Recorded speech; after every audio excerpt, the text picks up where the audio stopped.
चाहिँ नेपाल जस्तो सुन्नुहोस् न यहाँ तपाईँले चिप्किन्छ नेपाल जस्तो नेपाल जस्तो हो नि त फौज बस्छ नि त भित्र के भयो फौज बस्यो के भयो डाइरेक्ट खोल्यो तपाईँ त्यही त फौज बस्नु भएको छ तपाईँले कुन गर्नु भएको छ होइन फौज बसेको छ केही सेक्युरिटी प्रब्लम छैन तपाईँ सेन्ट्री होला के होला के प्रब्लम के नराम्रो र भित्रको वाइल्ड लाइफको बाहिरको वाइल्ड लाइफ भागे हुन्छ समस्या यो चिर्न पर्खाल राखेको ठिक हुन्छ र भाइ अनि फेरि चिर्न पर्खाल हेर्नु चाहिँ कुनै पनि बेला डिजास्टर हुनसक्छ यहाँ त्यो मैले माने हजुर होइन मैले हजुरलाई चाहिने सचिन गभर्मेन्टबाट चाहिने हो मेरो पढाएर चाहिने हजुर यो कोरिडोरको बाटो चाहिँ अहिले पहिले खोलिदिनु पर्ने होइन किन नखोल्ने मेरो मैले सिस्टम मैले बुझाएको छु हेर्नु यो कोरिडोरको चाहिँ मापदण्ड हो कोरिडोरको मापदण्ड पब्लिकले पब्लिकहरूले चाहिँ स्थानीय जनताले चाहिँ आफ्नो जग्गा छोडेर कोरिडोर छोड्ने अनि अर्को निकायले चाहिँ राख्न मिल्छ डाइरेक्ट जस्तो होइन मापदण्ड सबैलाई लागु हुन्छ एकैछिन यो अहिले रोकिँदैन पुलिस हुँदाखेरि त यो रोकिँदैन यो डोजर रोकिँदैन किनभने मलाई आदेश स्पष्ट लिएर आएको मैले कन्फ्युजन भइसक्यो चाहिँ विभिन्न तहमा चुनाव जिताएर पठाएको काम नभएको र चुनावी क्याम्पेनको सिलसिलामा जाँदाखेरि मलाई त्यहाँ भन्नुभएको थियो त्यही कुरालाई मध्यनजर गरेर मैले समन्वय अधिकार सम्पन्न बागमती र केबिडिएसँग समन्वय र नेपाल ट्रस्टसँग सम्बन्धित पदाधिकारीसँग समन्वय गरेर त्यो अधिकार सम्पन्न बागमतीको डोजर स्काइवेटर लिएर खोलिएको हो त्यो खोल्ने क्रममा चाहिँ त्यहाँ पनि नेपाली सेनाको टुकडी छ भनेपछि समन्वय गर्नलाई मैले कोअर्डिनेसन गर्नको लागि अधिकार सम्पन्न बागमतीको हाम्रो अध्यक्षज्यूलाई भनेको थिएँ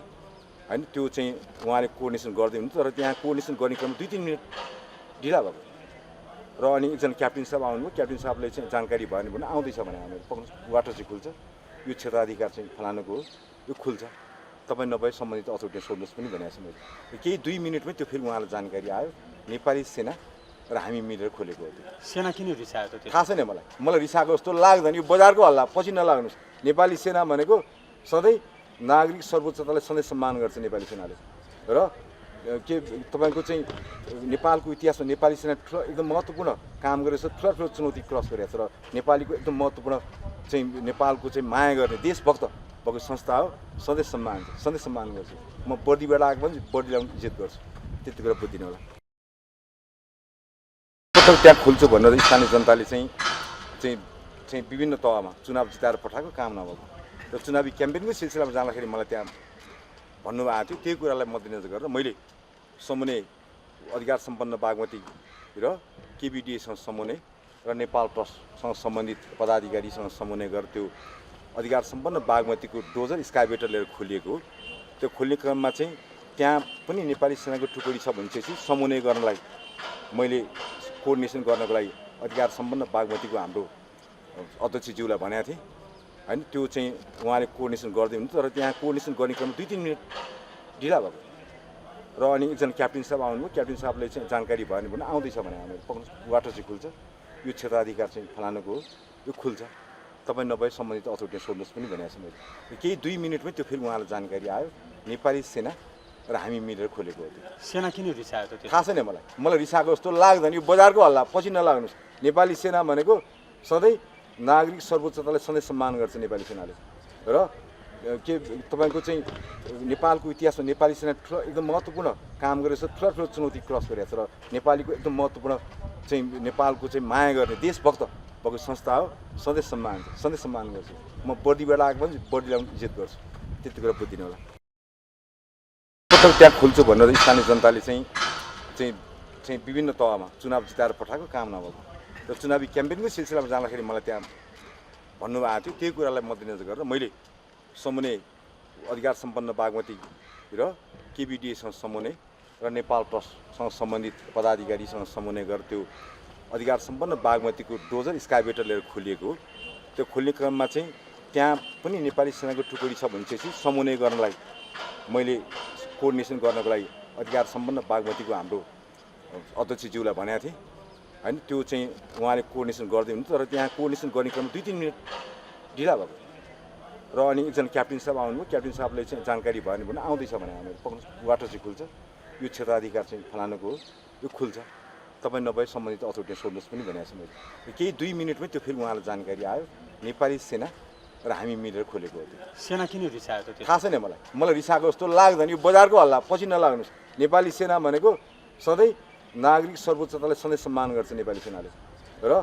के तपाईँको चाहिँ नेपालको इतिहासमा नेपाली सेना ठुलो एकदम महत्त्वपूर्ण काम गरेको छ, ठुलो ठुलो चुनौती क्रस गरेको छ र नेपालीको एकदम महत्त्वपूर्ण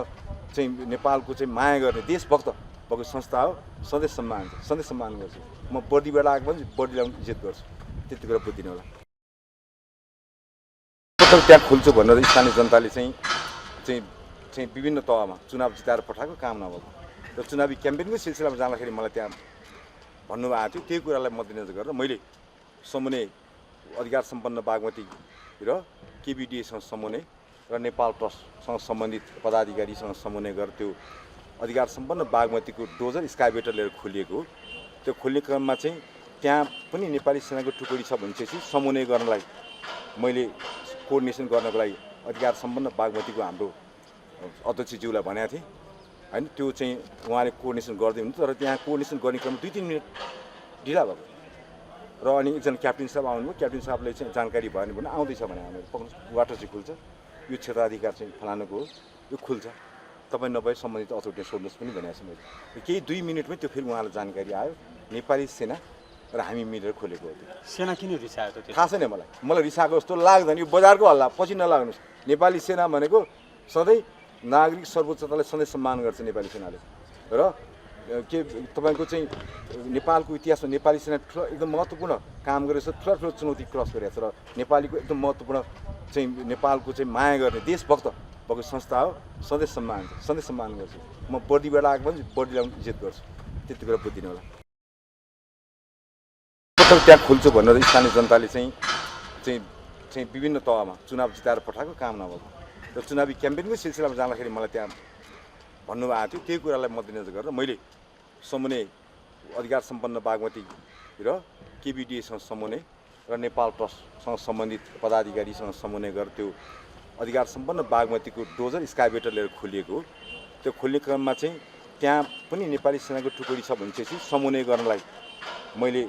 कोअर्डिनेसन गर्नको लागि अधिकार सम्पन्न बागमतीको हाम्रो अध्यक्षज्यूलाई भनेको थिएँ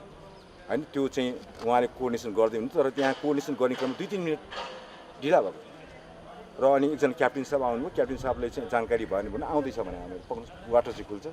यो क्षेत्राधिकार चाहिँ फलानुको हो, यो खुल्छ, तपाईँ नभए सम्बन्धित अथोरिटी सोध्नुहोस् पनि भनेको छु मैले। केही 2 मिनटमै त्यो फेरि उहाँलाई जानकारी आयो, नेपाली सेना र हामी मिलेर खोलेको हो। त्यो सेना किन रिसायो त? थाहा छैन मलाई रिसाएको जस्तो लाग्दैन। यो बजारको हल्ला पछि नलाग्नुहोस्। नेपाली सेना भनेको सधैँ नागरिक सर्वोच्चतालाई सधैँ सम्मान गर्छ नेपाली सेनाले र के तपाईँको चाहिँ नेपालको इतिहासमा नेपाली सेना ठुलो एकदम महत्त्वपूर्ण काम गरेको छ, ठुलो ठुलो चुनौती क्रस गरेको छ र नेपालीको एकदम महत्त्वपूर्ण चाहिँ नेपालको चाहिँ माया गर्ने देशभक्त भएको संस्था हो। सधैँ सम्मान गर्छु। म बर्दीबाट आएको पनि बर्दीलाई पनि इज्जत गर्छु, त्यति कुरा बुझ्दिनँ होला। त्यहाँ खोल्छु भनेर स्थानीय जनताले चाहिँ विभिन्न तहमा चुनाव जिताएर पठाएको काम नभएको र चुनावी क्याम्पेनको सिलसिलामा जाँदाखेरि मलाई त्यहाँ भन्नुभएको थियो। त्यही कुरालाई मध्यनजर गरेर मैले समन्वय अधिकार सम्पन्न बागमती र केबिडिएसँग समन्वय र नेपाल ट्रस्टसँग सम्बन्धित पदाधिकारीसँग समन्वय गरेर त्यो अधिकार सम्पन्न बागमतीको डोजर स्काइबेटर लिएर खोलिएको हो। त्यो खोल्ने क्रममा चाहिँ त्यहाँ पनि नेपाली सेनाको टुकडी छ भनेपछि समन्वय गर्नलाई मैले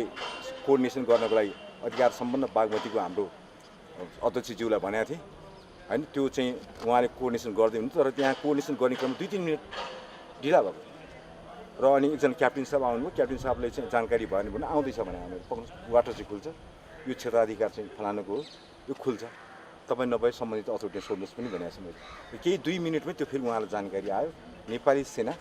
र हामी मिलेर खोलेको हो। त्यो सेना किन रिसायो त? थाहा छैन मलाई रिसाएको जस्तो लाग्दैन। यो बजारको हल्ला पछि नलाग्नुहोस्। नेपाली सेना भनेको सधैँ